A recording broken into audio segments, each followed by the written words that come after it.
encore beaucoup trop de décharges sauvages dans notre région. Le dernier cas en date, c'était en Charente, à Courcôme, près de Ruffec, le week-end dernier. On vient d'en parler dans les infos de 8 heures. Le maire a utilisé les réseaux sociaux pour pousser un gros coup de colère et prendre à partie publiquement les pollueurs. Ces derniers ont reçu un ultimatum et ça a marché. Ils sont venus nettoyer. Malheureusement, ça ne finit pas toujours aussi bien. Ouais, vous pouvez réagir bien sûr sur ces dépôts sauvages de déchets au 05 46 50 67 68. On a par exemple Olivier qui nous poste les photos sur Facebook avec les déchets près de chez lui à Trizet qu'il a lui-même ramassés. Bravo. Est-ce qu'il faut sanctionner plus sévèrement les pollueurs? Venez réagir 05 46 50 67 68. On retrouve aussi régulièrement des décharges sauvages, par exemple sur l'île d'Oléron, et une toute jeune association locale a décidé de combattre ce fléau. Il s'agit du Labo Citoyen.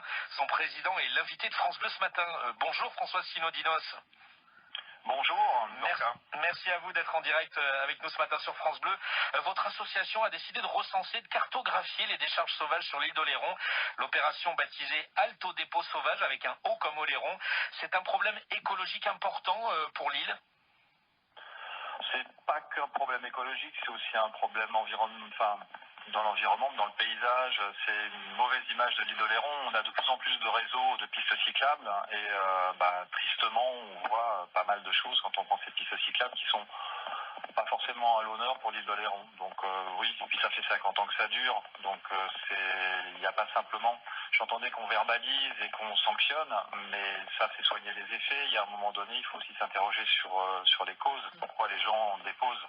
Je pense pas, à chaque fois il y a une urgence probablement, il y a des services qui sont fermés, ou il y a quelque chose qui fonctionne pas. Donc réfléchir aux causes, c'est important, c'est l'objectif numéro un pour nous. Et pour réfléchir aux causes, c'est vrai qu'il faut qu'on quantifie ces dépôts, qu'on voit de quelle nature ils sont. Alors d'un côté on a les dépôts, puis de l'autre côté sur Oléron on a un gros souci, c'est les caravanes qui sont abandonnées dans des terrains, soit privés, soit publics, et qui sont complètement délabrés. Puis les carcasses de voitures, et puis plein de choses quoi. Donc il y a des solutions à mener pour que tout ça, ça puisse s'évacuer, parce qu'aujourd'hui ça s'amplifie au lieu de diminuer. Donc verbaliser c'est une chose, mais je pense qu'il faut réfléchir à pourquoi c'est comme ça et pourquoi ça continue quoi. Et comment changer tout ça? Un petit mot de ce que vous retrouvez. Donc vous disiez des carcasses de véhicules et des vieilles caravanes, on imagine presque en ruine. Il y a aussi des déchets. Alors c'est le cliché, vous allez me dire si ça se vérifie sur l'île d'Oléron, mais c'est aussi les professionnels après un chantier qui balancent tous les surplus.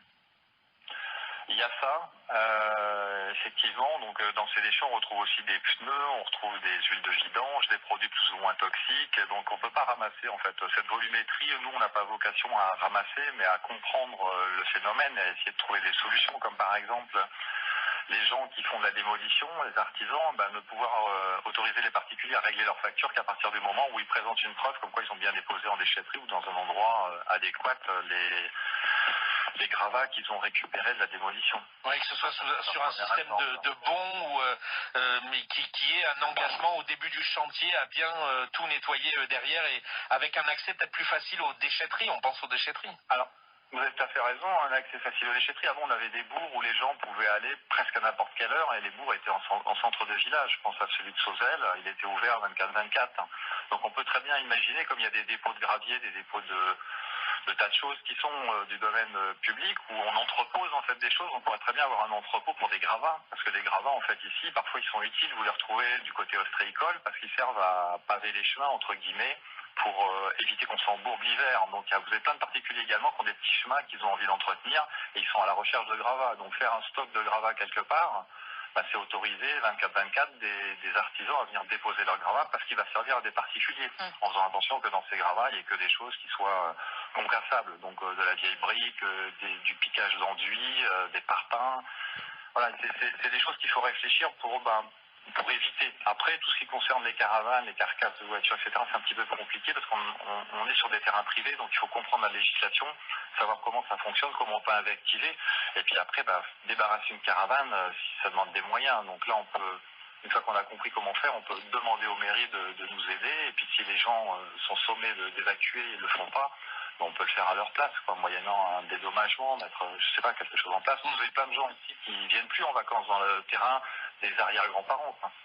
Donc la caravane, elle est là, et elle est laissée à tout vent, donc c'est pas non plus très joli dans le paysage quand on se promène sur les pistes cyclables. Donc on peut pas embellir d'un côté, dérouler l'agenda 21 et puis ne rien faire sur ces dépôts sauvages, juste simplement verbaliser, quoi. À 8h24, on en parle de ces déchets, ces dépôts sauvages de déchets avec vous, 05 46 50 67 68. Dans une minute, on va écouter Sylvie et son avis.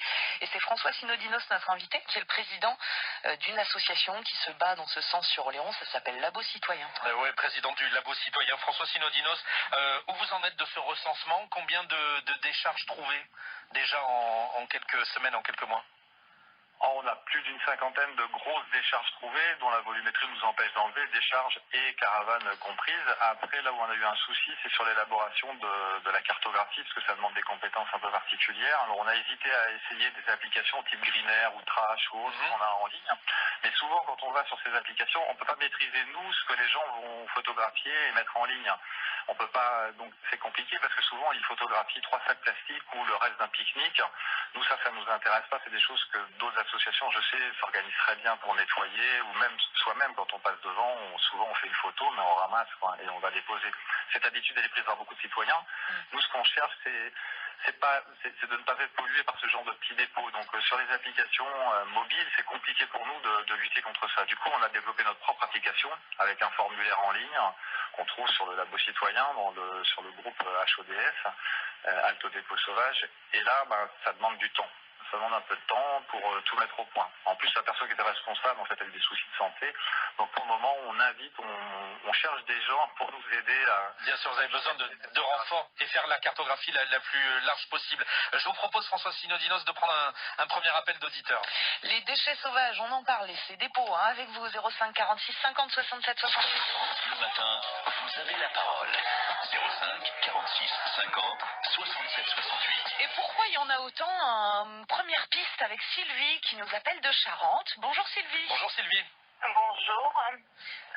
Je vous appelle parce qu'il y a beaucoup de déchets, des dépôts sauvages par rapport au fait que la Qualitum demande à payer aux professionnels. Alors le Qualitum, c'est l'organisme qui, je vous coupe, qui s'occupe de la gestion des déchets, mais en Charente. En Charente, tout à fait. Et donc, ils demandent aux professionnels de payer, si vous voulez, ils ont une carte. Et on pèse les déchets qu'ils déposent. Et ils payent par rapport au tonnage.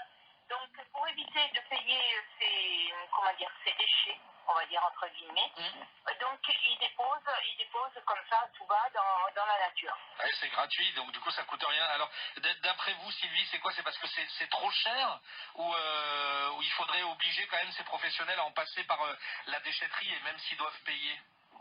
Écoutez, je suis très mal passée parce que je suis fonctionnaire territorial, donc je suis secrétaire de mairie. Et je sais que les professionnels ne veulent pas payer. Oui, ça râle. Ça doit rien arranger en plus avec la crise là depuis un an, ça doit pas s'arranger, j'imagine. Oh, je vais pas dire que c'est pire, c'est pareil. Ouais. C'est pareil parce que c'était pareil avant. Donc les professionnels ne veulent pas payer, ne veulent pas absolument payer leurs déchets. Donc c'est vrai que je comprends. C'est des déchets qu'ils récupèrent de maisons ou quoi que ce soit, qu'ils entretiennent, mais enfin bon, ils le font payer quand même oui, bien sûr, ils sont payés pour leurs travaux. Voilà, tout à fait. Mais ils ne veulent pas payer à la déchetterie.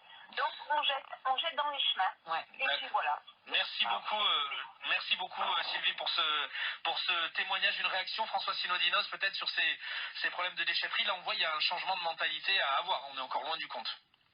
Oui, je l'entends bien. Après, je me dis que c'est pas le professionnel qu'il faut stigmatiser, accuser et vilipender. Le professionnel, en fait, il facture le particulier de ses travaux de démolition, et surtout, vous avez toujours une ligne évacuation des déchets ou des gravages. Ouais, c'est ça. Ouais, mais s'il les met dans la nature, il y a quand même un problème, quoi. Oui, il y a un problème. C'est là où l'administration peut intervenir pour dire vous serez réglé par votre client qu'à partir du moment où vous aurez le tampon de la mairie disant que vous avez bien évacué, qu'on vous a bien... Les obliger à passer par la déchetterie avant de toucher le montant de leurs travaux, d'accord? Comme ça, on verrouille le système. C'est une piste. Voilà, là, il y a une piste, et après, c'est peut-être